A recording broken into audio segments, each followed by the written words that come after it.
Então vamos lá, senhores.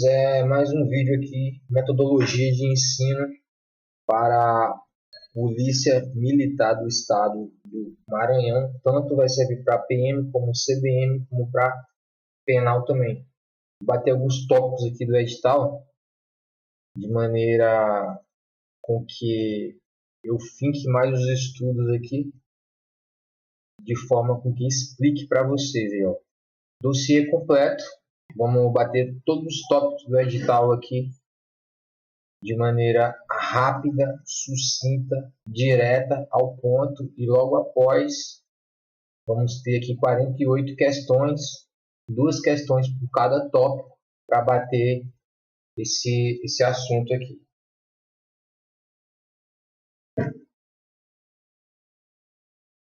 Então, vamos lá do início. A gente vai começar com o primeiro tópico do edital aí, que é formação do Brasil República. República Velha era Vargas e período democrático, 1945 até 64. Aqui a gente está entrando na história do Brasil. Lá na história do Maranhão a gente vai bater um pouco do Brasil colonial aí, meados do século atrasado. Vamos lá, contribuição indígena e negra. É importante aqui caracterizar que a matriz cultural e econômica, o indígena foi a primeira mão de obra escravizada, chamada de escravidão vermelha. E o negro sustentou a economia agroexportadora, açúcar e café. A resistência deu-se por meio de quilombos, né? Tem a história famosa aí do Palmares. Eu acho que todo mundo já ouviu isso aí, ou pelo menos, se não ouviu, tem uma lembrança lá longe da época da escola aí. Então, insurgências e preservação de saberes. Durante a República Velha, que foi de 89 até 30, né? Primeira República do Brasil aí, desde a queda do Império, domínio das oligarquias rurais, que foi o famoso aí café com leite entre São Paulo e Minas Gerais. Eles ficavam revezando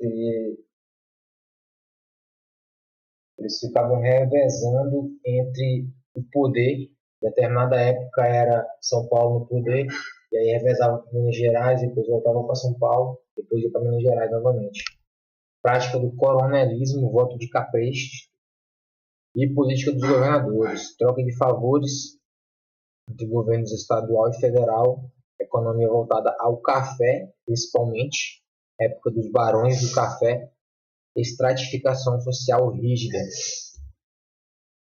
Revolução de 1930, né, que já estamos entrando um pouquinho na era Vargas, esse cara aqui, de 30 até 45.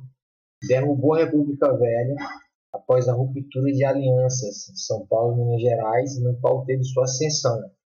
Fases da era Vargas, foi governo provisório de 30 até 34, o constitucional de 34 até 37 e o Estado Novo de 37 até 45. Então, era Vargas teve 3 fases: provisório,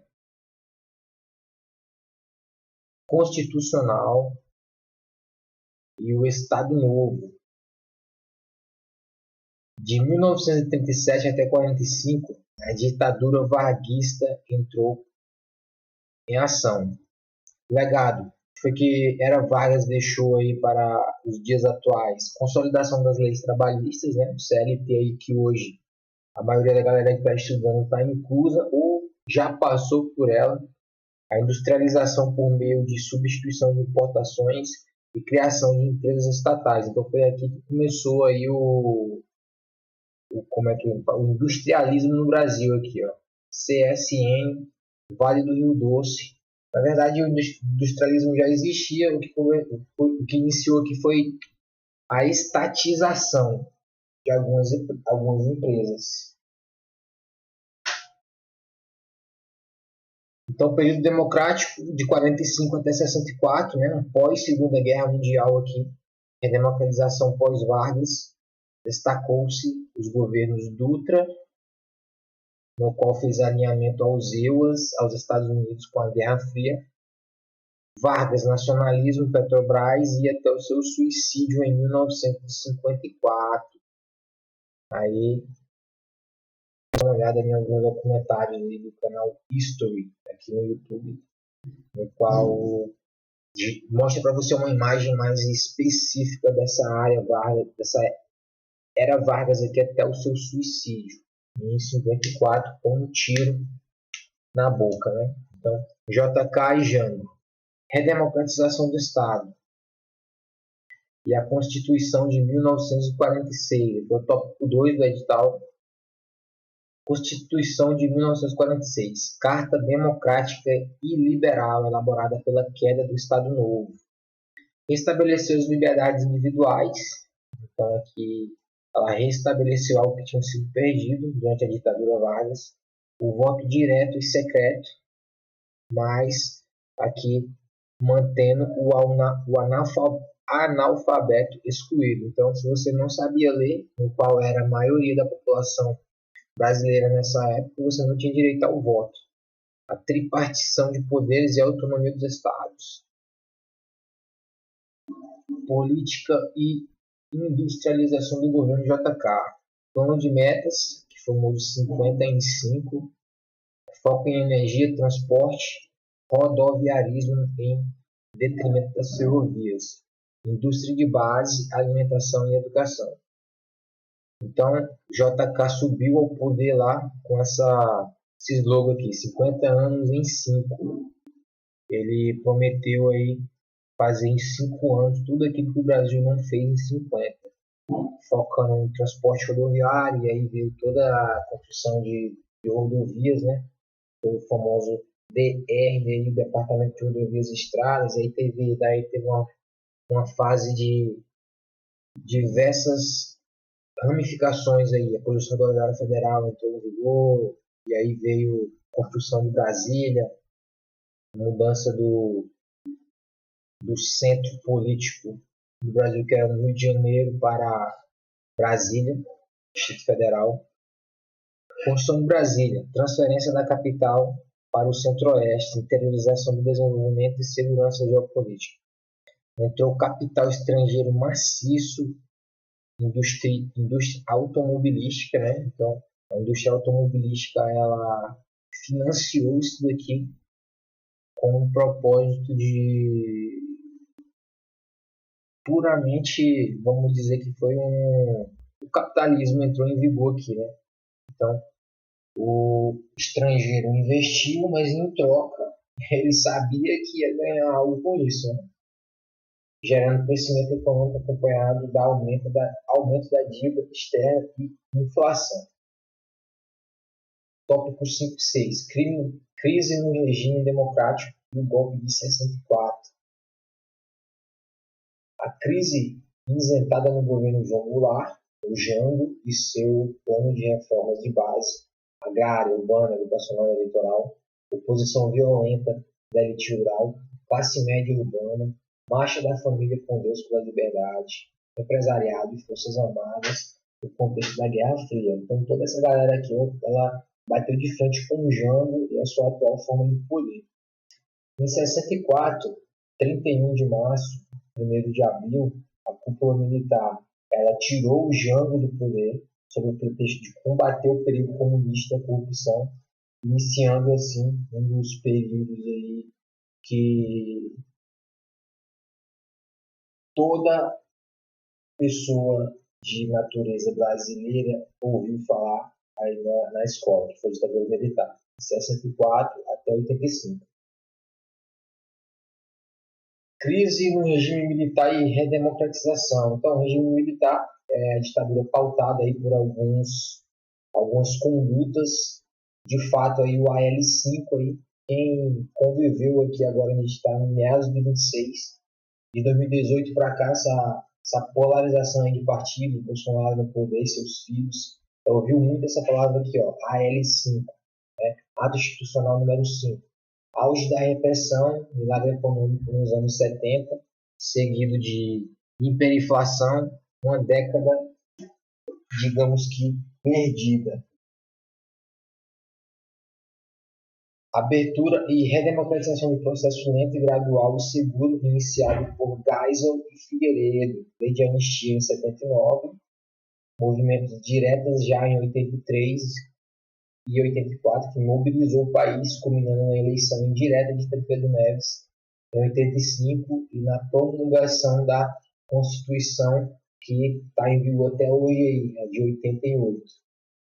Ela trouxe aí, ela trouxe alguns direitos na qual a antepassada não tinha. Então, Brasil político, organização do Estado e as constituições, nação e território, formação de fronteiras brasileiras por meio de tratados internacionais, Tratado de Madrid, 1750, Barão do Rio Branco. Vamos gravar aí esse nome e essa data. E a ocupação do sertão pelos bandeirantes, pela pecuária, que é a criação de gado bovino, na qual o terreno contribui muito para que isso aconteça.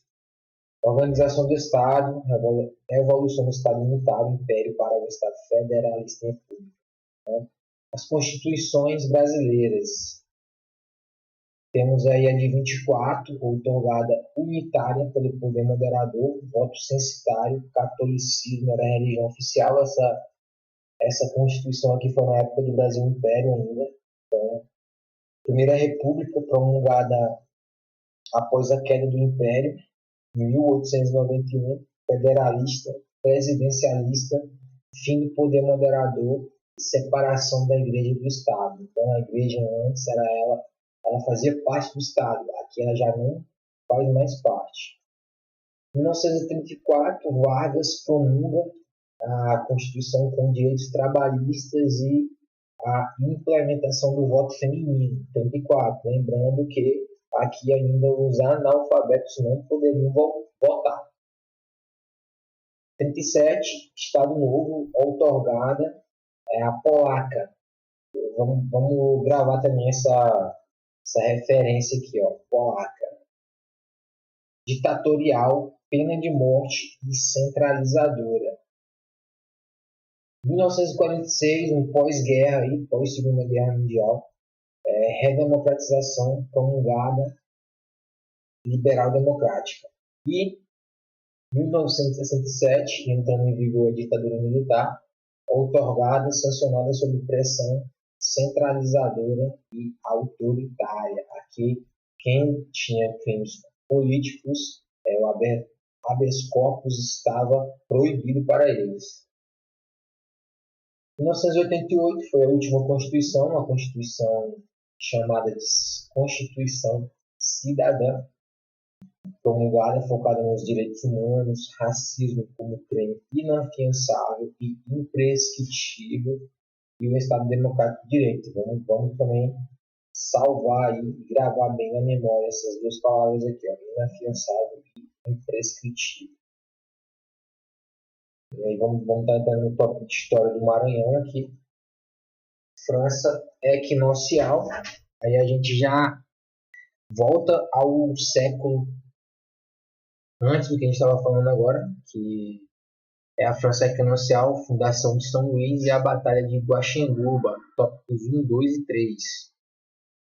Então, ó, França equinocial, 1612, uma expedição francesa liderada por Daniel de la Touche, o senhor de la Ravadière, com o objetivo de fundar uma colônia protestante católica e explorar o comércio da região equatorial.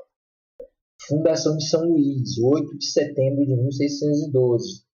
Construção do Fort Saint-Louis, em homenagem ao rei Luís XIII. Ela é a única capital brasileira fundada por franceses. Então, aí foi o único espaço aí no qual a França tem história marcante aí dentro da história brasileira. Né? Batalha de Guaxinguba, 1614. Foi um confronto decisivo em que forças ibéricas, portugueses e espanhóis sob o comando de Jerônimo de Albuquerque, grava esse nome aí também, Batalha de Guaxinguba, derrotaram os franceses. A tradição católica atribui a vitória à intervenção milagrosa de Nossa Senhora da Vitória. Salvo engano, existem monumentos lá em São Luís com essa Nossa Senhora da Vitória, e a lenda consta que ela jogava areia nos olhos dos inimigos e transformava a areia em pólvoras para que os combatentes ganhassem essa batalha. Então, aí vamos pular para o tópico 4, 5 e 6, Capitães Móris, invasão e expulsão holandesa. Os capitães Móris, administradores coloniais indicados para gerir o território maranhense após a expulsão dos franceses, o Jerônimo de Albuquerque era um desses capitães. Invasão holandesa, 1641 até 644, 3 anos aí de invasão holandesa, liderada por Maurício de Nassau. Vamos salvar esse nome aí também, a partir de Pernambuco, visando dominar a produção açucareira e o suprimento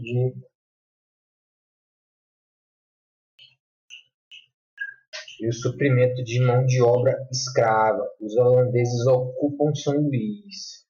Então, com 3 anos aí, na qual São Luís esteve sob o domínio de holandeses. Expulsão dos holandeses em 44. Resistência liderada por Muniz Barreto e Teixeira de Melo. Insurreição armada no local expulsou os holandeses, deixando a economia maranhense arrasada aí devido aos efeitos colaterais da guerra, dessa batalha. Estado do Maranhão e Grão-Pará. Companhia do Comércio e a revolta de Beckman. Então, importante tópico aqui para a prova também. Estado do Maranhão e Grão-Pará, 1621, criado pela coroa espanhola União Ibérica como um território administrativo separado do Brasil, ligado diretamente a Lisboa, porque era a rota de comércio mais próxima ali de Portugal e mais fácil de ser navegado aí devido às correntes marítimas e dificuldade de comunicação com o restante ali do Brasil, onde era Bahia, Rio de Janeiro. Então a comunicação era muito mais eficiente aqui na costa do São Luís. Aqui. Era muito mais rápido chegar, era muito mais rápido levar o que tinha aqui, era muito mais rápido a comunicação, as mensagens ir e vir. Então, a Companhia do Comércio do Maranhão, em 1682, ela foi criada para resolver a escassez de mão de obra e o monopólio da entrega de escravos negros.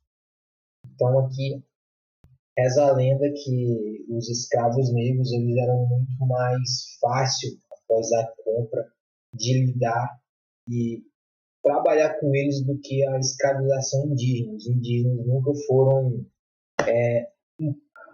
um pouco pacíficos, eles foram sempre resistentes à escravidão, apesar de terem conseguido escravizar eles, mas eles sempre muito resistentes. E abastecer a região com manufaturas em troca de produtos locais, algodão, cacau. Então a Companhia do Comércio ela não cumpria as metas, ela era praticamente uma companhia, uma empresa quebrada. E a revolta de Beckman ela entra em vigor a partir disso. Em 84, liderada pelos irmãos Manuel e Tomás Beckman. Vamos gravar também esses nomes aí. Manuel e Tomás Beckman.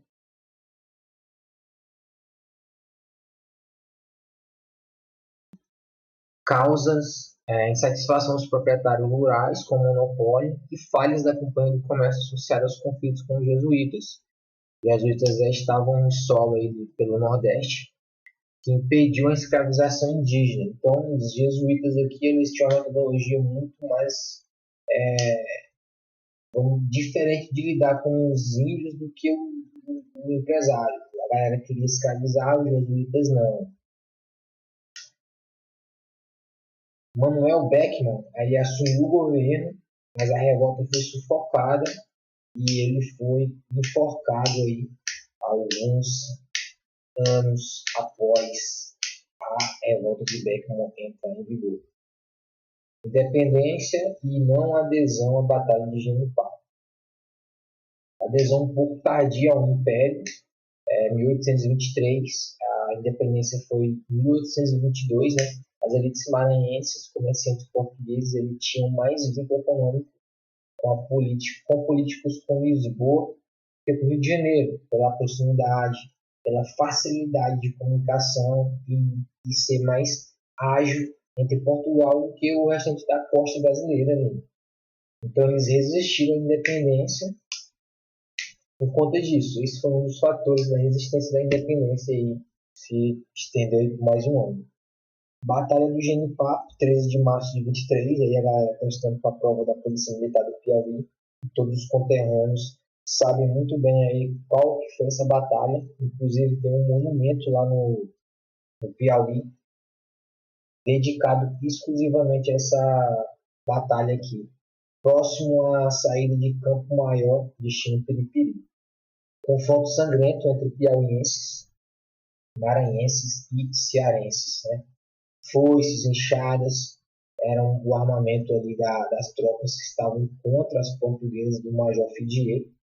Apesar deles terem perdido essa guerra, mas foi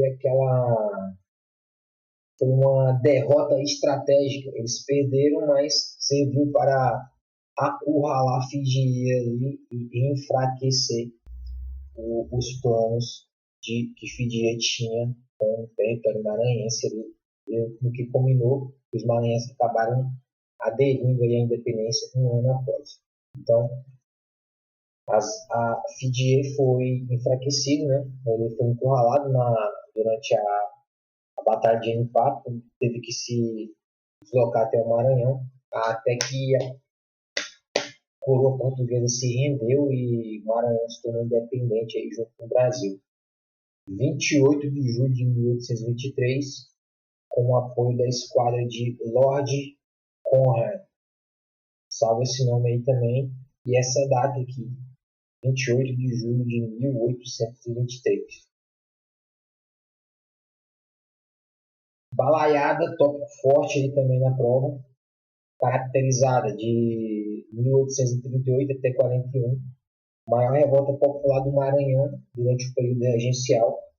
Lideranças: Manuel dos Anjos Ferreira, o balaio, o artesão, que é aqueles cestos aí que quando você está viajando pelas estradas do Piauí, Maranhão e Ceará, você vê a galera vendendo aí uns cestos de palha trançada, são os balaios. Raimundo Gomes, o cara preto, que era um vaqueiro, e Cosme Bento, que era um líder de quilombo. Causas: miséria extrema da população pobre, abuso do poder das elites locais, conflitos entre os partidos bem-te-vis e cabanos, dois partidos aí para salvar o nome também, e a lei dos prefeitos, que permitia a nomeação arbitrária de autoridades policiais e civis. Desfecho: a revolta tomou Caxias, mas foi massacrada pelo coronel Luiz Alves de Lima e Silva, que seria o futuro Duque de Caxias. A galera que serviu o exército aí conhece bem esse daqui. Nomeado presidente da província e comandante das armas. Período republicano e a Revolução de 30. Segunda metade do século XX. Adesão da República, 1889, a elite agroexportadora maranhense, banqueada pelo fim da escravidão, 88, aderiu à República de forma oportuna, republicanos de última hora. Revolução de 30, a oligarquia de Vitorino Freire e os governadores anteriores foi chacoalhada pela intervenção varguista. Alcebiades Peixoto e outros interventores assumiram o comando do Estado, alterando o jogo político local. Então, aqui, Vitorino Freire, na era vitoriana. Vargas suprimiu aqui o poder dessa galera aqui e tomou de conta.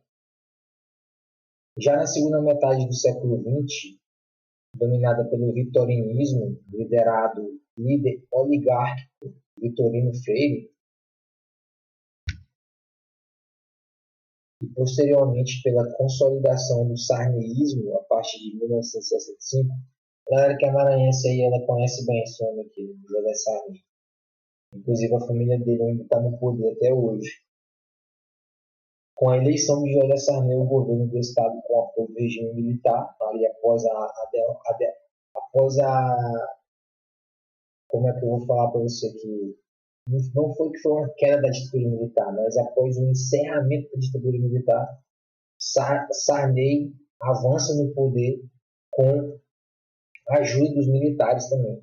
Projetos de infraestrutura e grandes empreendimentos instalados no porto de Itaqui, aqui também é nome forte na prova aí, ferrovia de Carajás a São Luís, na qual é um posto logístico aí de minério de ferro, trazendo ferro de Pará até o porto e exploração do complexo de alumínio, Alumar.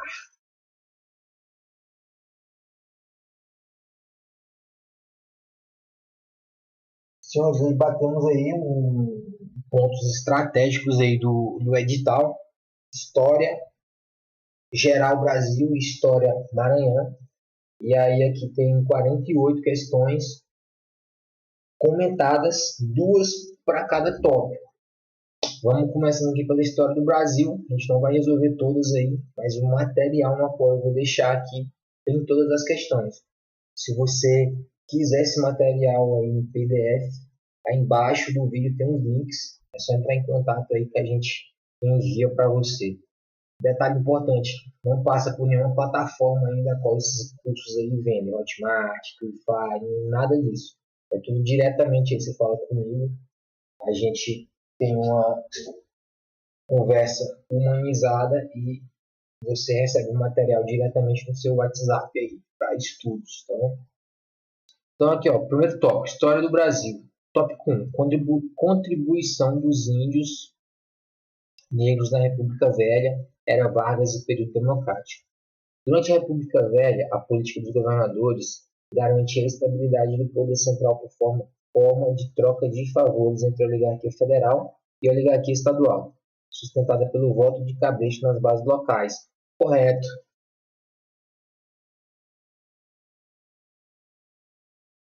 Corretíssimo aqui, ó. Descrição exata da engrenagem política da República Oligárquica planejada por Campos Salles. Troca de favores, voto do cabresto.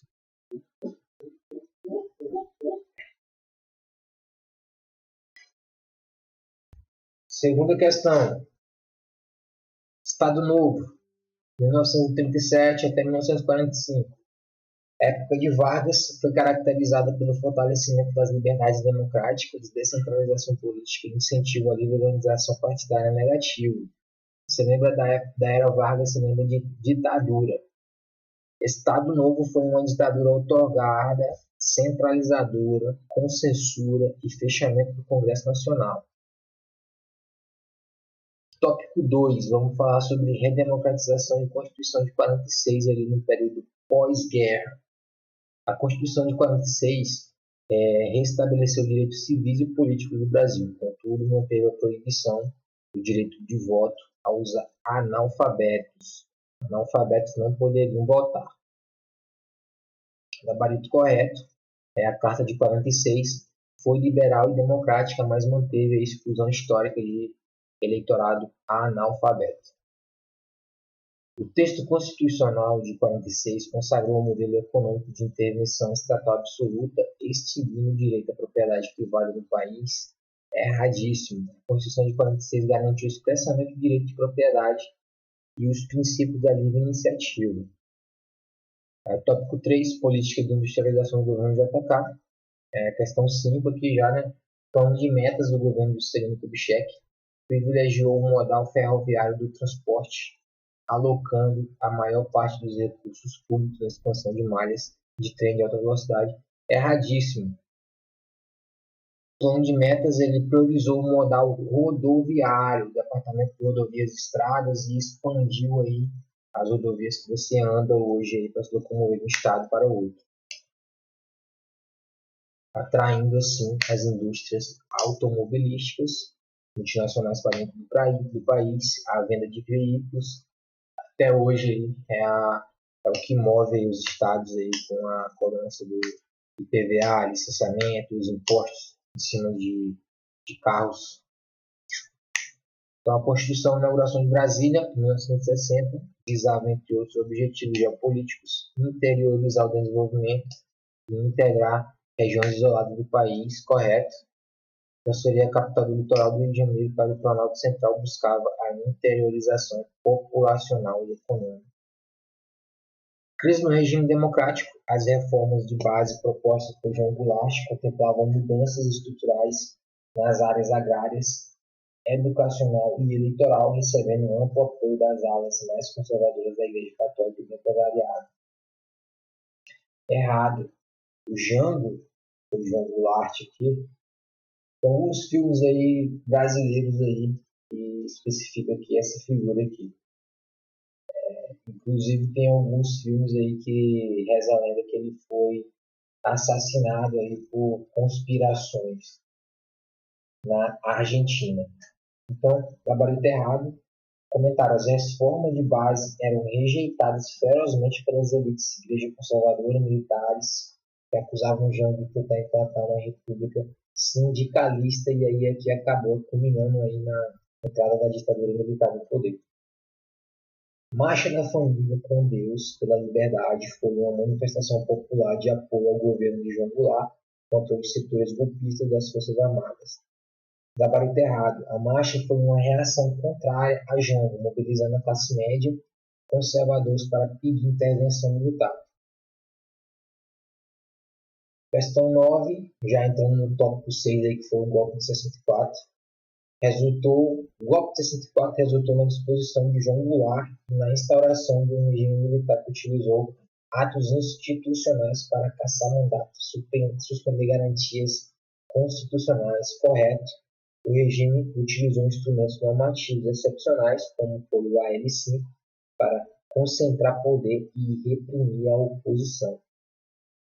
Então, questão 10, vamos responder até essa daqui. O ato institucional número 5, baixado em 68, ampliou as garantias dos habeas corpus para crimes políticos e estabeleceu a autonomia judiciária. Errado.